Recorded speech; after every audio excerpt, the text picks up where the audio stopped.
30ତମ ବାର୍ଷିକ କ୍ରୀଡ଼ା ଉତ୍ସବ କଟକ ଜିଲ୍ଲା ଅନ୍ତର୍ଗତ କଳାପଥର ସରସ୍ୱତୀ ଶିଶୁ ମନ୍ଦିରରେ ଚଳିତ ଶିକ୍ଷାବର୍ଷର 30ତମ ବାର୍ଷିକ କ୍ରୀଡ଼ା ଉତ୍ସବ ମଙ୍ଗଳବାର କଳାପଥର ଧଳାପଥର ଉଚ୍ଚ ବିଦ୍ୟାଳୟର ଖେଳ ପ୍ରାଙ୍ଗଣରେ ମହାସମାରୋହରେ ପାଳିତ ହୋଇଯାଇଛି। ଏହି ଉତ୍ସବରେ ମୁଖ୍ୟ ଅତିଥି ଭାବେ ଧଳାପଥର ଫାଣ୍ଡି ଭାରପ୍ରାପ୍ତ ଅଧିକାରୀ ସୁଶାନ୍ତ କୁମାର ମଲ୍ଲିକ, ଅବସରପ୍ରାପ୍ତ ପ୍ରଧାନ ଶିକ୍ଷୟିତ୍ରୀ କଲ୍ୟାଣୀ ସାହୁ ଓ ସମାଜ ପତ୍ରିକା ବାଙ୍କୀ ପ୍ରତିନିଧି ମାନସ ରଞ୍ଜନ ସାହୁ ପ୍ରମୁଖ ଯୋଗଦାନ କରି ଶୁଭ ଉଦ୍ଘାଟନ କରିଥିଲେ।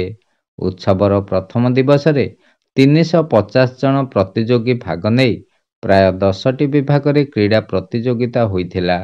ବିଦ୍ୟାଳୟର ପ୍ରଧାନାଚାର୍ଯ୍ୟ କୃଷ୍ଣଚନ୍ଦ୍ର ରାଉତ ଓ ସମସ୍ତ ଗୁରୁଜୀ ଗୁରୁମା ଉକ୍ତ ଖେଳକୁ ସୁପରିଚାଳନା କରି ପିଲାମାନଙ୍କର କ୍ରୀଡ଼ା ଫଳାଫଳକୁ ଲିପିବଦ୍ଧ କରିଥିଲେ।